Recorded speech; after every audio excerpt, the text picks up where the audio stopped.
A negative attraction to money. I got the idea for this talk when I was reading a book by a spiritual author.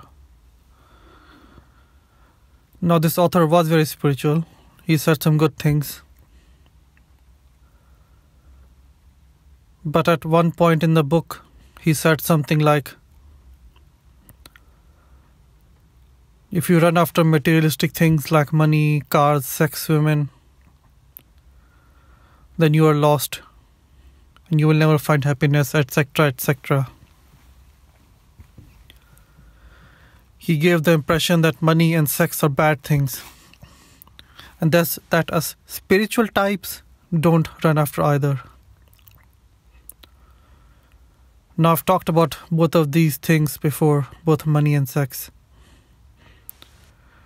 But I would like to talk about the material world once more, and a big risk that faces the spiritual student. Most spiritual students know that a strong attraction to material world where material things is bad, and that it can harm them. But then these students take it to the other extreme.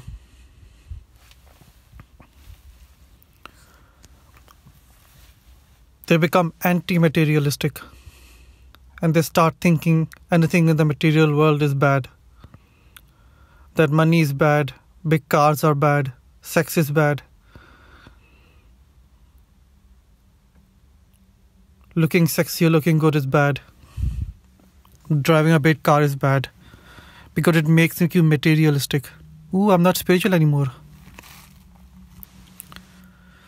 I would like to call this a negative attraction to wealth.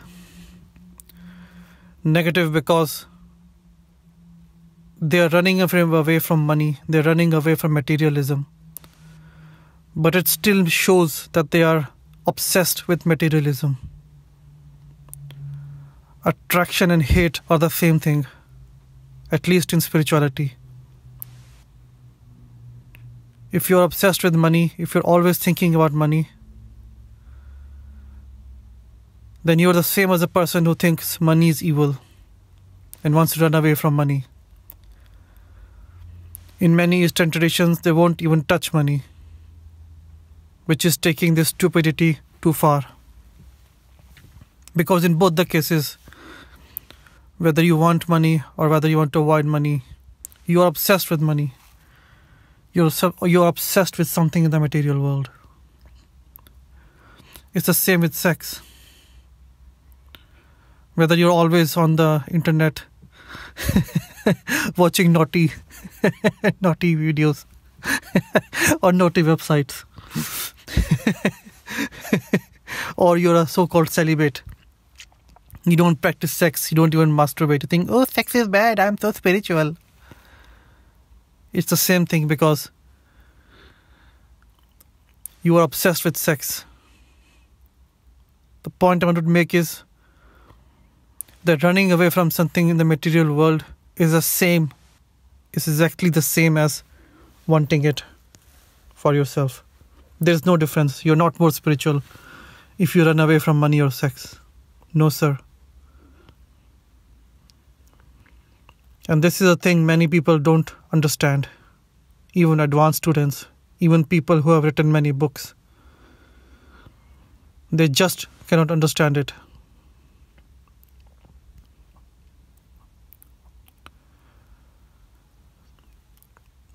There was an example in Buddha's time.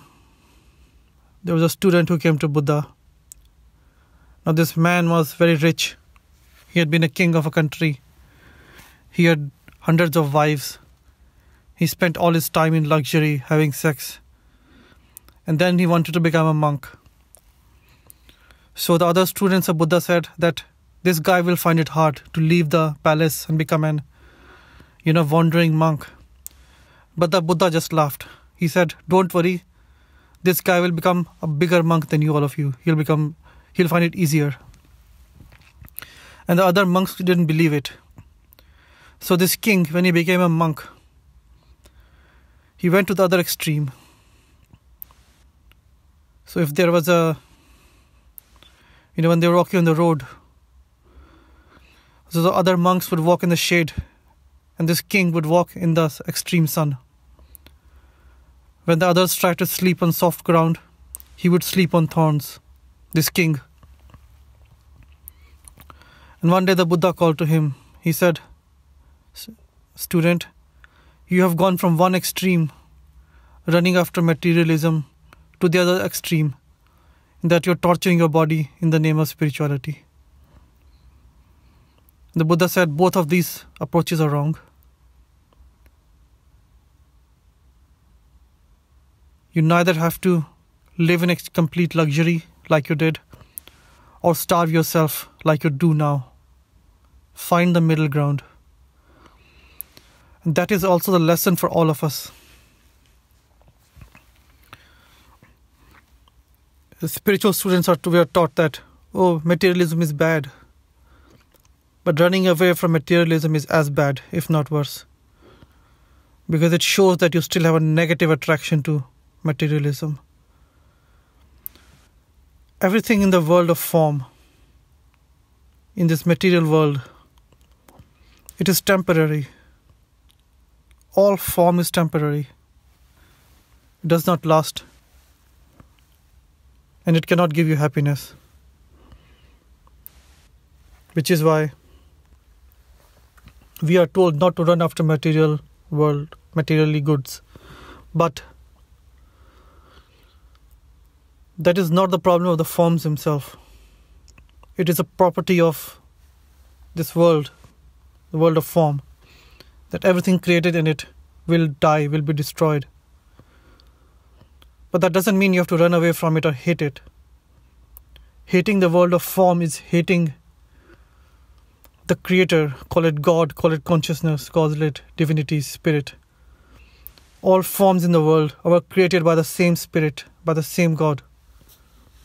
And if you hate the world of forms, if you think money is evil, or you think sexy people are bad, or you think rich people are evil, or you think people who drive big cars are selfish, then you're not showing contempt, not just contempt for those people, you're showing contempt to the divine that lives in those people and those things. Sure, beautiful sunsets are divine, beautiful flowers are divine, but BMW is as divine as a flower. Because both of them, the beautiful flower and the beautiful car, or the sexy man or woman, they have been created from the same consciousness stuff that we are all created from. And you cannot say, this form is better, this form is bad. The form of one form, my guru is good, wearing orange robes is good, but wearing a mini skirt is bad. Or starving yourself or not eating enough is good because I'm so spiritual. But driving a big car is bad.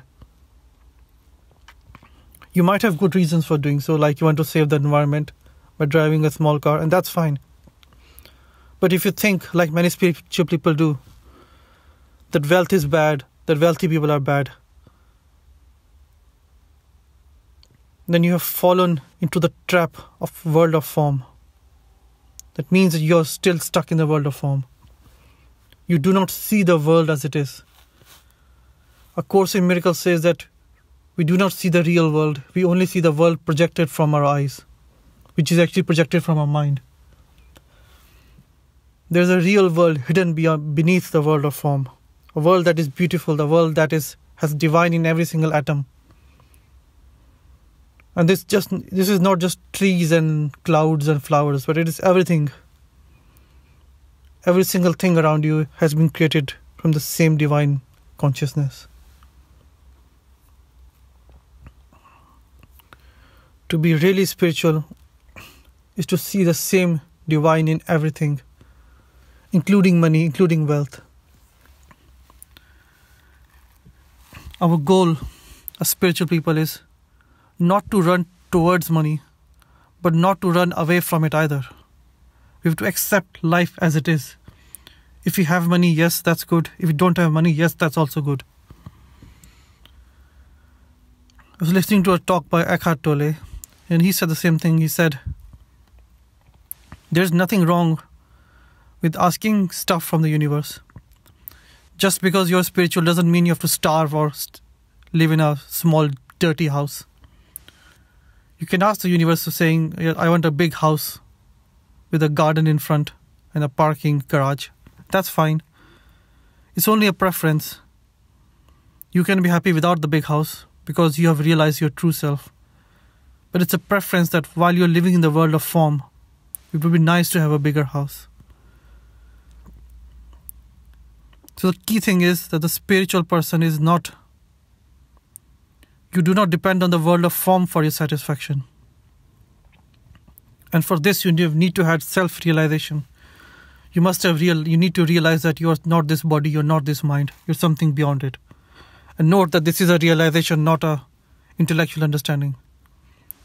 If you read in a book, oh, I'm the spirit, and you say, yay, I'm a spirit, you're not. You need to actually realize this. You need to have a meditation experience, a spiritual experience. You must realize this in every cell of your body, every atom of your body.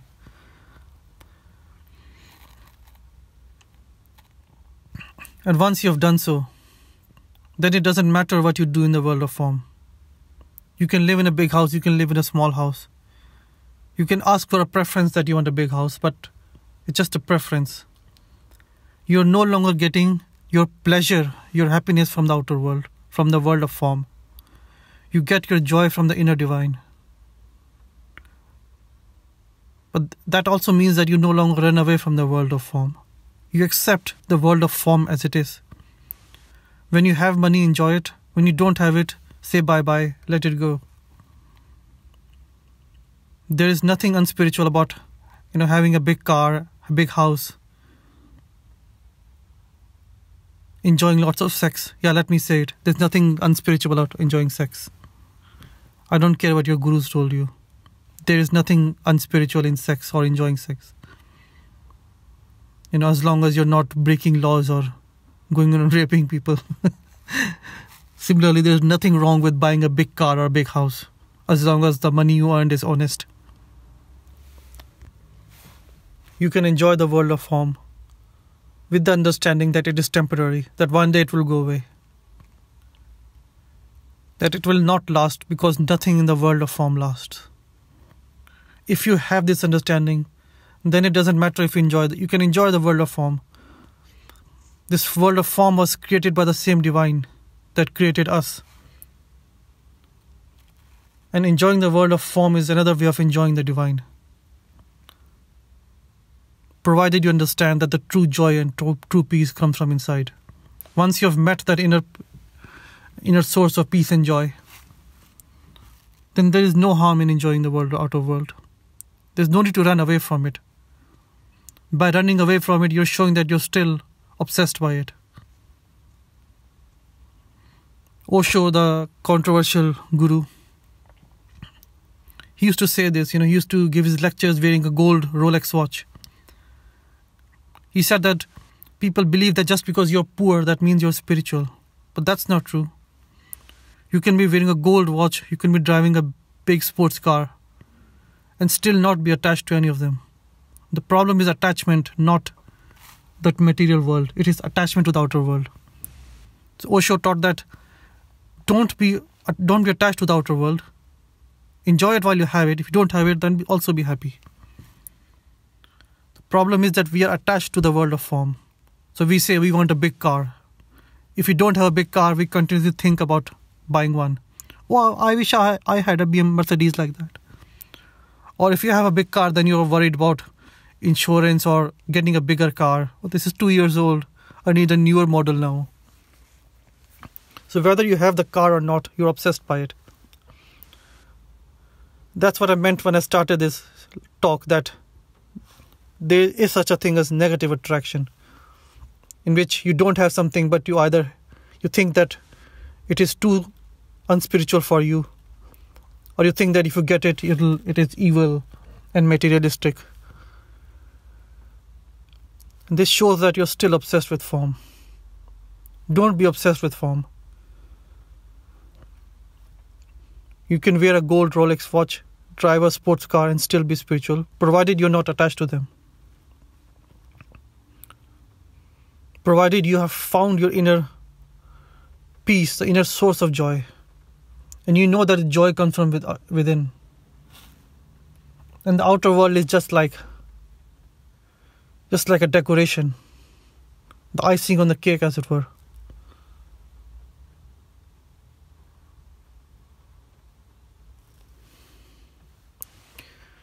There is a real world and there is a fake world. The real world is one where there is complete joy, complete happiness. We see the divine in everything and everywhere, in every person.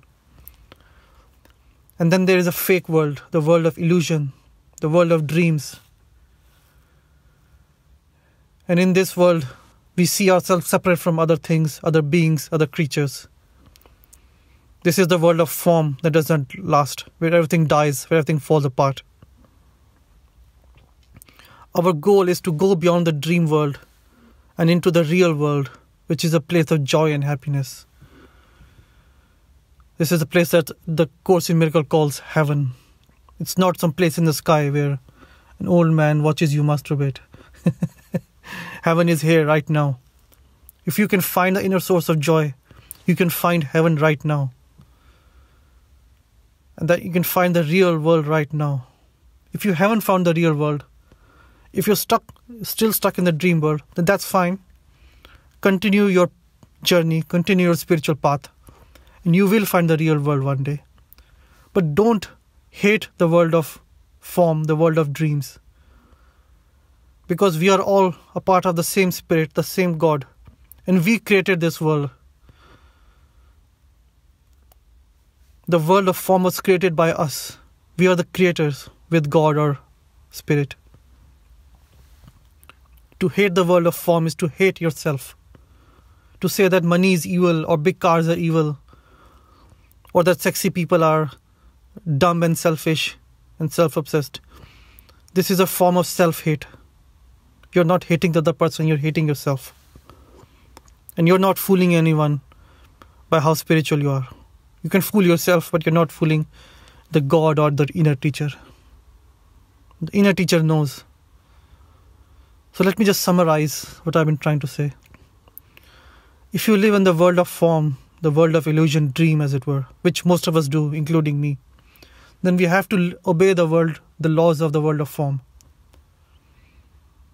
We have to live in this world, we have to follow its rules, we have to follow the rules, not just the government rules, but the laws of physics, the laws of disease, the laws of gravity. We cannot jump off the building and start flying off. While we are living in the world of form, there is no harm in enjoying the world of form, provided we accept that it is temporary, that it will not last, and the true joy is found in something that is beyond the world of form. And trust me, once you get divine grace, you will see how temporary everything is and you will lose your attraction to it. But this process happens automatically. The problem is most people try to suppress their desires. When you suppress something, it becomes stronger. Take sex. People have suppressed their sexual desire for thousands of years. And it has come out in disturbing forms. Violent, rape, child abuse. That's what happens because when society suppresses something as bad as they have suppressed sex, it comes out in perverted and disturbing forms. So if you're attracted towards money or you're attracted towards cars or people, attractive people, there's nothing wrong with that. Accept it. That's what you are. That's who you are now. Suppressing it will not make you spiritual. Let me repeat that. Suppressing your natural desires towards sex or money or wealth or whatever will not make you spiritual. They will only make you sick. The correct way to go beyond desires is to go beyond the world of form. And that happens through meditation, through practice, and also through divine grace. And I cannot explain it, but something comes from beyond this known universe and it shows you the light. And that's when you realize that you're not this body, you're something bigger. That's when your desires slowly start melting away.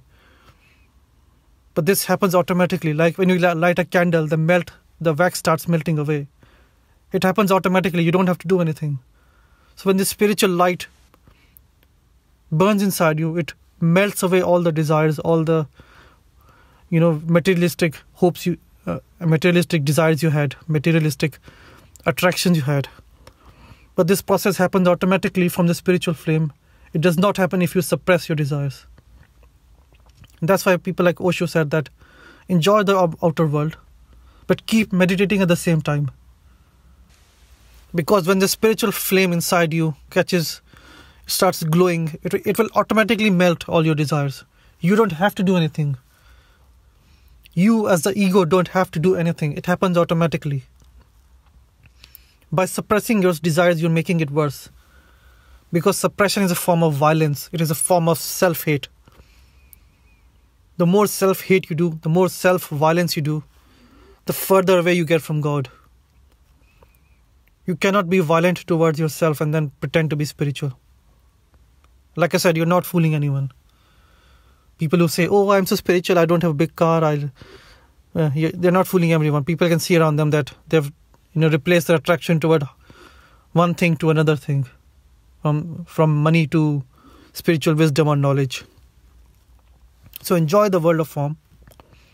Enjoy it while it lasts. Enjoy, but accept that it will go away. It is temporary. It cannot bring you lasting happiness. Keep meditating at the same time and let the inner flame grow. And a time will come when that flame will be strong enough to melt all your desires, your negative emotions. It happens automatically. It's an automatic process. If you want to help it, you can help it by accepting yourself as you are. If you are imperfect, accept that. If you have a strong attraction towards sex and porn, accept that. If you keep fantasizing about becoming a millionaire, accept that. That's who you are today and now. It doesn't mean you'll be the same person in 6 months, 6 years or 60 years. But today, that's who you are. Ask the inner teacher to guide you, to tell you how to take the next path, the next step. That's a much better use of your time than trying to suppress your desires. If you have desires, that's fine. Ask the inner teacher for help. Say, this is my preference. I want a big house with a big car. If it's possible, that's fine. If it will not hamper my spiritual growth, that's fine. Please help me. And you will find that the inner teacher is more than willing to help you to become, well off. The inner teacher or the inner God does not want you to starve or be poor or live in pain. Pain is caused by the ego that wants us to suffer so that it can maintain its control over us. But the inner teacher wants us to be happy at all times, including in the material world. So ask the inner teacher for help. And, you might not get the wealth. Maybe it's not your time yet. Maybe you need to learn a few more lessons. And that's fine. The inner teacher will guide you. They'll tell you what you need to do next. And you can say a preference. I have a preference for a big house. That's fine. Continue meditating. Continue enjoying the world of form. But also accept that it is temporary. And accept that you are not this form, but you are something much beyond it, something bigger than it. And that this something bigger than you, this universe is trying to discover itself through you. And then helping you go beyond the world of form is not just your job, it is the job of the whole universe. The whole universe is trying to awaken you, it's trying to help you. All you need to do is shut the hell up and move out of the way. Shut up, move out of the way, let the universe do its job.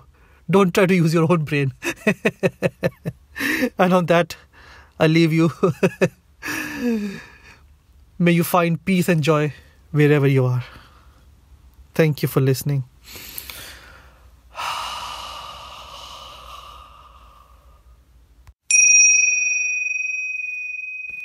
Thank you for listening.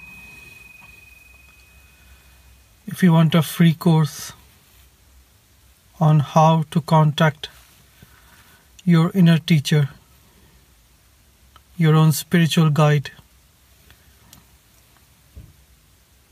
the part of the divine who lives inside of you and is guiding your spiritual progress, then please go to my website, thepathtojoy.org. That is thepathtojoy.org. Thank you.